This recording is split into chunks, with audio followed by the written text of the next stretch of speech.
right, great. Welcome everybody. Thank you for tuning in. And we are going to do Cooking Fun Pantry. I'd like to thank the Rizzo Memorial Library. It is going to be recorded, so if you do not want to be recorded, feel free to mute yourself or take off audio. If you happen to miss this or you have to zoom out for some reason, check the website and the YouTube station, and it'll be on there so that you can go at your own pace or cook it again. Practice is perfect. All right. So today we're going to be doing baked macaroni and cheese. I've given you the option to pick whatever kind of macaroni that you want. At this point, the amount of macaroni or the pasta that I gave you, if you want to go ahead and double it right now, the amount of sauce that I gave you the recipe for will actually be able to maintain the whole casserole of pasta you're going to put. So right now, I'm going to add some more pasta to your bowl. Go right ahead. I doubled it, and it was plenty of sauce to make the whole casserole for something like this size. Okay? All right. Before we get started, make sure your oven is preheated to 350 degrees. Your rack could be in the middle, but if you have a second rack and you have a broiler, you might want to move that to the top, because if you want to broil your macaroni and cheese at the very end and maybe gratin your cheese or brown it, or brown your breadcrumbs, your rack's already up there and it's ready to go, okay? Also, I'm going to show you the pot I have here. This pot's a little big, but this is the only pot, the second pot that I have that fits on this induction burner. So for a pot like this and the amount of pasta we have, it's sufficiently, a lot of sufficient space for this. I only have about halfway of water, just because I don't need that much, and I want to be able to see what's going on in here. I have mine going already, so if you want to put your pot on, put yours on high. You have a lid, the lid on it, so you can get going. And then I'm going to teach you about basically cooking pasta, because that's the main thing about this lesson as far as the pasta part, and then we'll get on to the sauce. So I have my pot going. I'm going to turn mine up just a little bit so it can get up a little bit higher. And I'm going to put a top on it and for a couple of minutes, and I'm going to show you my trays here. I have just this aluminum one here, because sometimes I give this stuff away and I just want to make sure my pans don't, stay at somebody else's house. And then I have a little bit like a crock ramekin that I make individual sometimes for my daughter. Or if you're having a party, you want to make some for the freezer, you can do that too. So for starters, I'm going to take it, I'm going to spray it with either butter spray, I have olive oil spray, and I'm going to pre-prepare the dish, okay? I need a lot, just a little bit. And it's very helpful if you're going to have like this dish where you're going to wash it, and then afterwards, all the cheese is not stuck on there. Makes it easy cleanup. And I put foil on my tray so if there's any overflow, or it's just easy cleanup, I have it ready to go, okay? So I got that. Let me check my water. It is, yes, it's boiling. Come on in. This is what I call a rolling boil. It's just moving, moving, moving. We're going to talk about seasoning. Now, come take a look over here for a minute. I have a little bitty crock or a ramekin of salt. This is kosher salt. You want to make sure that your salt in your water is enough flavor that it tastes like the ocean. And I'm pretty sure everyone's tasted the ocean. This is what we call a seasoning pinch. I take these 2 fingers or 3 fingers, and this is a seasoning. Watch the plate. That's a seasoning. When you season, you look up here, you go up from above, and you do a circle, and you let it sprinkle down. This is a pot pinch. Now, see my hand? I get all my fingers. That's a pot pinch. So when I say do a pot pinch, we're doing that.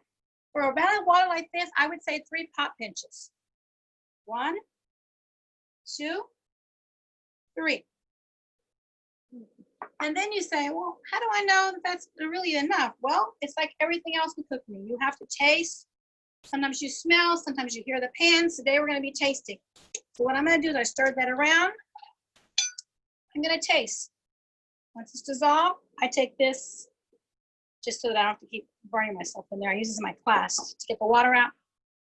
Blow.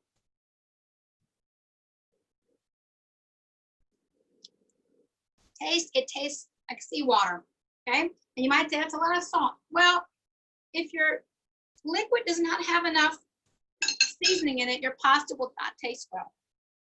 You want to make sure you never put pasta in water that's not boiling, because you're going to not get consistent cooking. You may end up with a mess of dough, like Play-Doh, and that's to get the perfect al dente pasta. That's what you're going to do. So this particular pasta that I'm using is rotini. Now, I made a single portion for this because I already have enough pasta cooked. So I'm going to take this in there because it's boiling. I'm going to go ahead and sprinkle it in. Okay. Give it a good stir. It's going to come up to a boil again. And you don't put your top back on. A lot of people say, do I put the top back on? No. It needs to breathe. It needs to roll. Do I add oil? No. It's like an old wives' tale. It's going to help the pasta from sticking. The oil that you want to use is when you cook pasta off and you're going to save it in the refrigerator, then you put a little oil afterwards in your Ziploc or in your container. Okay? So putting oil in here, no. It just, what it does is just makes a mess in here and it doesn't allow the pasta to be able to absorb some of the seasoning of the water. Okay? So that's good. So we're going to get this up to a boil, which almost is. And then I'm going to have this transferred over to my regular stove because I need this to teach you how to make the sauce. So how's everyone doing? Does everybody at least have their pasta in the water? Yes. Good. Did you taste your water? Yes. Did it taste like the sea? No. Did you add a little more? Sorta. Kinda? You'll know. You got to keep tasting it.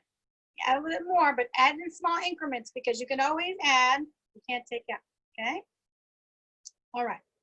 So mine's up to a boil. I'm gonna have that transferred over. Things. Transfer. It's going over to the stove. And then I'm gonna put my saucepan. Now, depending on what size of saucepan you have, I'm gonna put this on medium. All right. And I move all my ingredients over here. I have my 3 tablespoons of butter, 3 tablespoons of sauce. That pasta that I'm cooking is about 7 to 8 minutes. You don't want to overcook it. It's going to continue to cook a little bit more in the oven. Salt and our pepper. And if you're a real, want to try something really different, I always add a pinch of nutmeg when I make it French style because in France, when they make their macaroni and cheese or whatever, that's what they do. They add a pinch of nutmeg to it. It's delicious. Okay. So I have my saucepan on. I have my Swedish or European whisk. Again, if you're at IKEA, pick one of these up. Love it. It's all into the crevices of the pot, just like this. See? With your regular whisk, it's kind of hard to get into the corners, and this works out really well for sauces. What we're going to make first, check your box of pasta because you want to make sure that you're cooking it to the time of the pasta.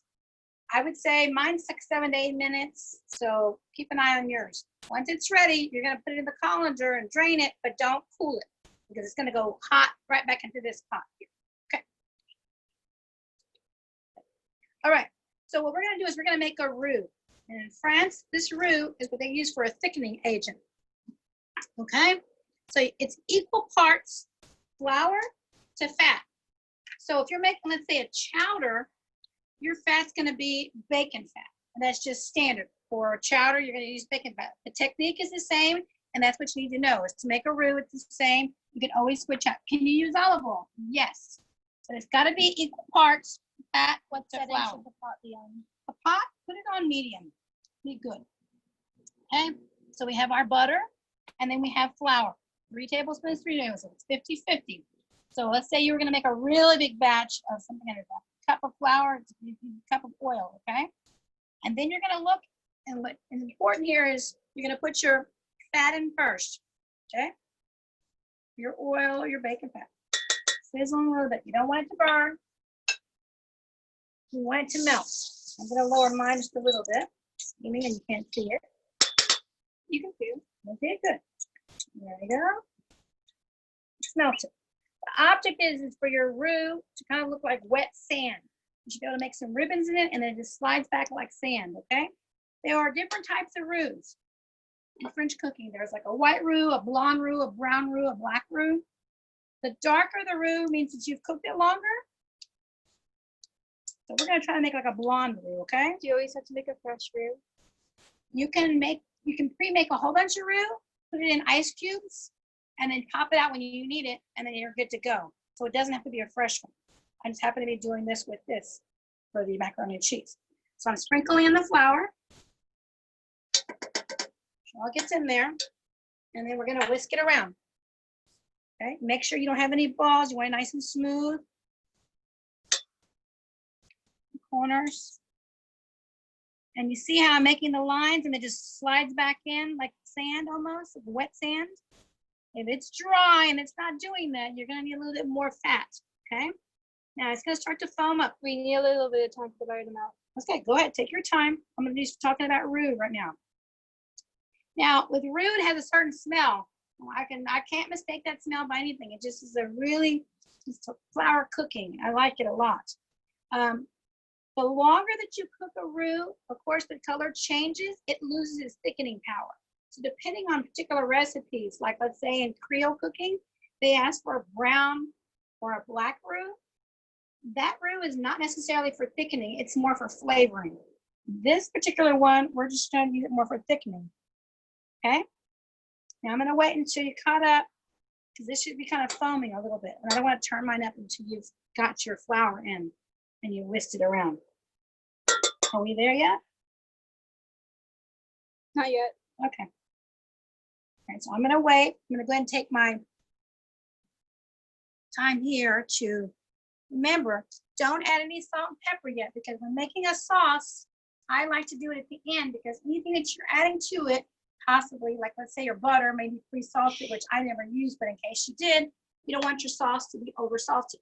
When you add cheeses, they're always going to have salt. So again, if you pre-add your salt and pepper before, you may end up with a very salty sauce. Is it the same measurements for white, brown, and black? As far as the amount of roux? Just measurements. Yes, it's 50-50. It's just amount of cooking time. So the longer you cook it, it loses its thickening power. And it's actually more like flavoring. So again, if it asks for like a blonde roux or brown roux, you're going to be cooking it for a while. If you really need like a brown or black roux, a lot of people, chefs, they cook that in the oven because they want it to cook evenly without burning their pot. And it's done like more like for gumbos and things like that. It's the same ratio, 50-50 in French is always for a roux. I'm going to turn mine up now. It's going to start to foam.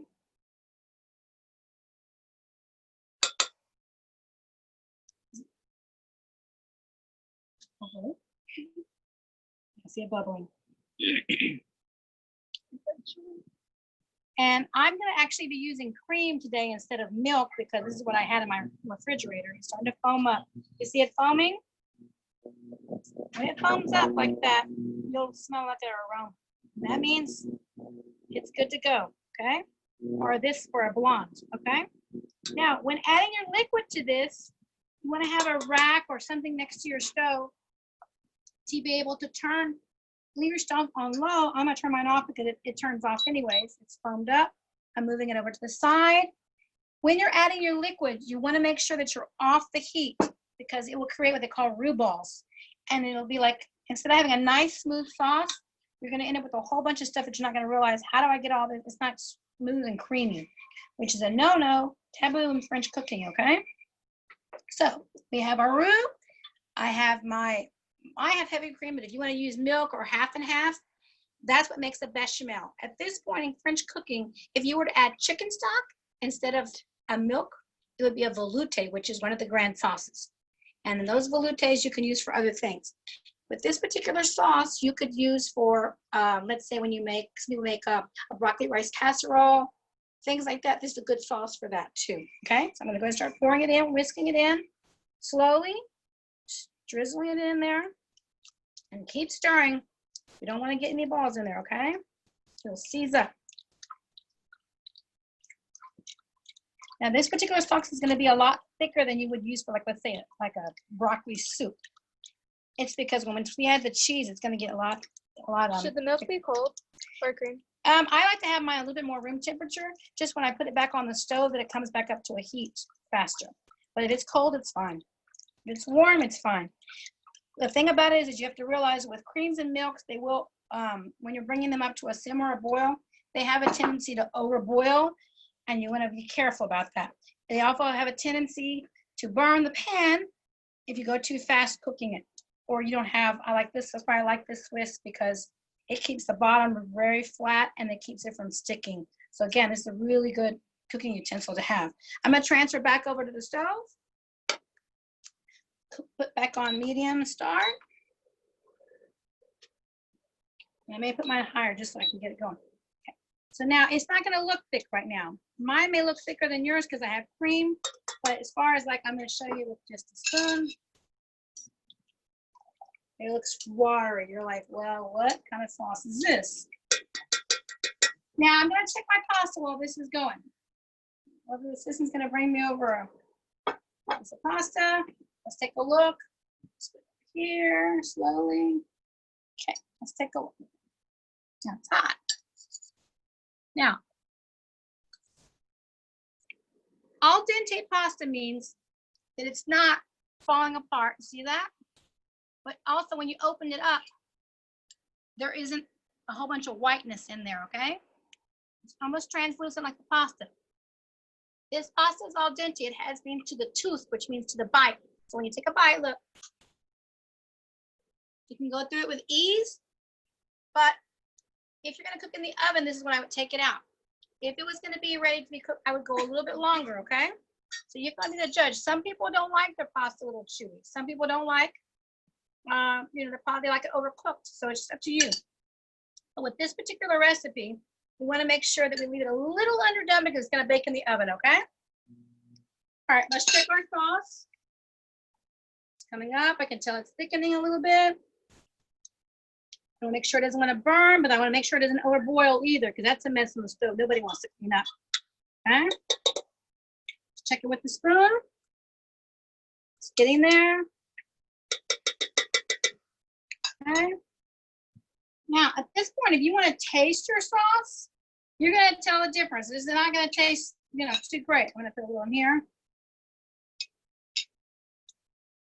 Mine just tastes like milky water. A little something, it just tastes like it's like, now mine's getting thicker. And when it starts to thicken, it's gonna go fast, okay? I need this one to come off the stove. That side. All right, mine's thickening fast. How's yours doing? You see it's thicker? You come in a little bit more, you see how, and show the pot here. It's getting thicker. Has yours thickened? Not yet. Okay, mine's bubbling. So, do I want to burn the bottom of this? No. I don't want to go too far either.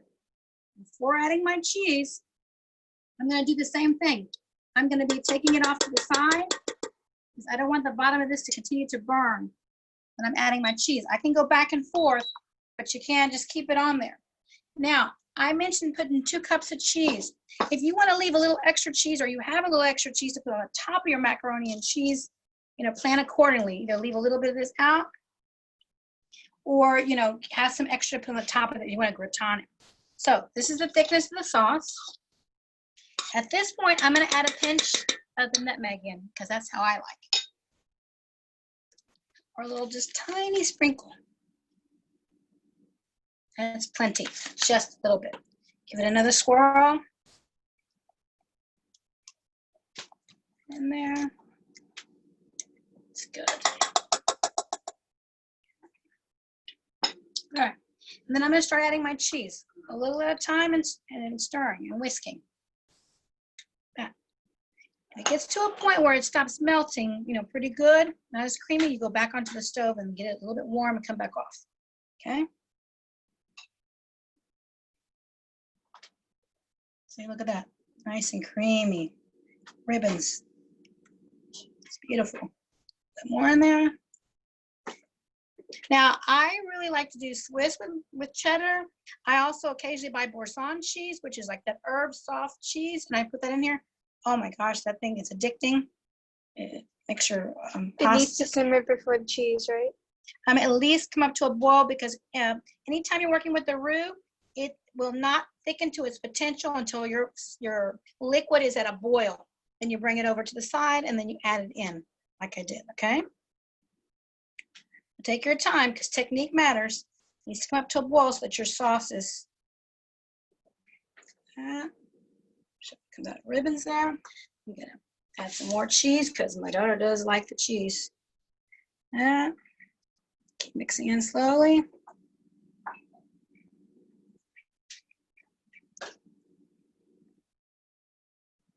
This is good to make too if you want to make like baked potatoes or something and you have a sauce on top of it. And if you want to make a one dish deal, you could also, when we add the pasta in this, you can also add corn, ham, broccoli, you know, make it a one dish meal for at nighttime, okay? It's still melting pretty good.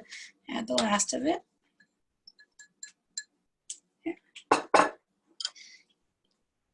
And, you know, what's good about adding like a meat or something to it is that you can put it in the freezer and pull it out when you need to. Okay, but be wary if you put one of these casseroles in the freezer, it needs to go from the refrigerator, you know, the freezer to the oven. You don't defrost it, and then because then it's just going to have a whole bunch of water and it's going to be really not tasty. Full effect. Okay, so there's the sauce. See, it's nice and thick, and this is more like a macaroni and cheese one. If you were making something that you needed less, then you can always, you know, lighten it up with more milk or use more milk. Okay. I like macaroni and cheese for nice and thick. Now, at this point, we're going to taste this because we've got our cheese in here now. And we want to make sure that it tastes to our liking.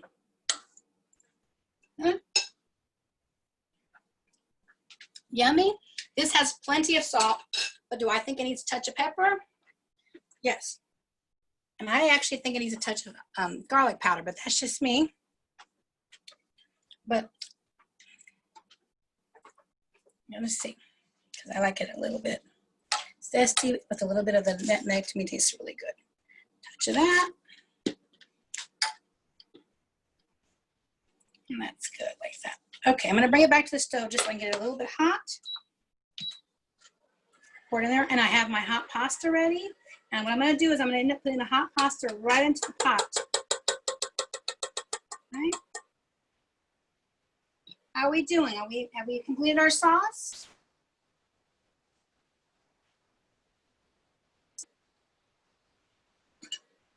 All right. Okay. So right here, I have my pasta. It's in the colander. It's still hot. Well, let's say you had leftover pasta from last night and it's cold. It's okay. Just take it from the cold stage and just pot because it's going to go in the oven. Okay. So it's going to go in.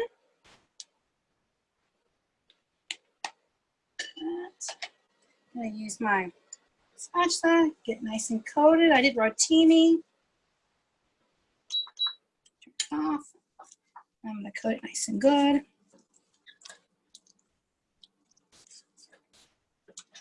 If you don't want as much sauce as this, you know, again, you can use less. You can put it into some of it into a bowl and then add pasta and add it right to the pot. So this may have a little bit more sauce than I probably would need, but my daughter does like it cheesy. Okay, so at this point, I'm going to take my prepared grease, you know, like pre-oiled pans here, and I'm going to eat my spoon. Just because I'm going to put a little bit into the ramekin and a little bit into there to show. So again, if this is where you would add your ham, your broccoli pre-cooked, you know, chopped up nicely, you could add taco meat. You could even add some salsa and turn this into like a Mexican dish too, okay? So again, this is what I want you to learn is that you're able to take the base of the recipe I'm giving you and go with it, all right, to do something else. So I'm going to put a little bit in here.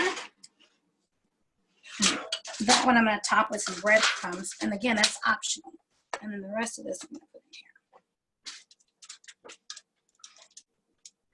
And this may be a little bit extra sauce, so I'm going to just put that to the side. A little bit. I would probably put a little bit more pasta in this, but for now, this is what we're going to go with. Now, I've pre-made one to show you what it looks like after it comes out of the oven. And on this one, I'm going to add a little bit of the grated cheese on top of the big one. Sprinkling. Just so that when I gratin it, it's nice and brown and bubbly, which kind of like the pizza does. A little bit, because it has enough cheese. And then on this one, well, let me have a little bit for that. I'm going to add a little bit on this one too. And I'm going to put the breadcrumbs on that. And when you put the breadcrumbs, you know, you can put different ones, seasoned ones or whatever. But if you have the herb ones, just beware because sometimes if you boil those, the herbs tend to burn. So when I'm going to do some of the boiling, I tend to do the breadcrumbs that are not like with herbs and things like that because then it burns and all of a sudden your beautiful macaroni and cheese will taste bitter. Okay. And if I was going to make these for the freezer, these small ones, like for individual portions, like let's say for a parent that you're making meals for, you know, the breadcrumbs, you can, you know, do it like this and put them in the freezer. They may not be as crispy as putting fresh ones, but it will survive it, okay? All right. I like to put a little bit of oil in there because it helps make it crunchy as far as regular breadcrumbs. Right? And then we're good. All right, so then we have that. Then they're going to go in the oven, 350. It depends on if you're using a cast iron skillet, if you're using a deep dish or a thin dish, you'll be able to gauge it. It's going to be like bubbly and hot. And then when it gets that bubbly hot stage, like 20 minutes, you're going to transfer up to your top layer, your broiler, and then it's going to broil the top and make your cheese all nice and bubbly and brown and caramelized, okay? So this is what it's going to look like. I'm going to show you something that's coming out of the oven now. We'll come over here. These are the ones I made previously. So this is like the individual portion one. And then this is the other one. This is square, obviously. But I started to gratin it. Now, I didn't have enough cheese to put all over this, so I just didn't gratin as much. And I wanted to save some for the demo. But that's what you would want to do is you want to get all this nice and brown and golden, okay? Are there any questions? No questions? We're going to cut this open and see what the inside of this looks like. And see, let's see. I'll just, it's hot. We have a, thank you. Let's take a portion of this out here. Oh, yeah. Nice. It's not too over cheesy. Again, if you want to make extra sauce for the top of it, some people, like my daughter, like that, where we put more sauce on top of it. But the inside's hot. If you're not sure, take a temperature. You definitely want it to be at least like 140, 150, nice and hot, okay? Because the pasta is going to absorb some of the cheese that's in there, okay? So sometimes why it's okay to have it a little bit extra, looks like liquidy. Eventually it's going to absorb into the cheese. So like the other one I did, it was a little bit more liquidy. It's going to eventually absorb into the cheese, okay? All right. Any questions? Anybody? All right. So I just wanted to talk to you about next week. It's the beginning of July. The library has been so gracious to want to continue with the classes. So starting next week, I'm hoping on Wednesday at 3. If the time changes, we'll be sending you an email out. We're actually going to start what we had originally planned on doing at the library, which is the culinary literacy program, where I'm going to teach different things. It's about hopefully trying to use things again that we have at home, but more than anything, learning to use some of the seasonal items. So I'm going to start off next week with getting ready for the 4th of July. I'm going to teach you how to make a pasta salad, and it's not going to be your mom's old or your grandmother's old macaroni salad recipe with mayonnaise and just dripping them. It's going to be more of like with vinegar and red wine vinegar and lots of vegetables and things like that. It's one of the crowd pleasers when I have an event. I'm going to do that, and then I may finish up with just something fun, showing you how to do red, white, and blue, turning just your everyday, even if it's Betty Crocker icing, whatever you may have, and turning it with dyes into red, white, and blue, and how to do it on a cupcake or any kind of dessert. That's my thoughts so far. And then we're going to be sending out the rest of the month on whatever items that we're going to do. We're going to be doing some fresh salsas. I'm going to do a chicken or a pork paillard, I know for sure, and a few more other things that I'd like to teach you how to cook for your family for dinners or some light summer options, okay? Thank you for watching, and I hope you enjoyed it, and enjoy your mac and cheese for tonight for dinner. Bye-bye, everybody.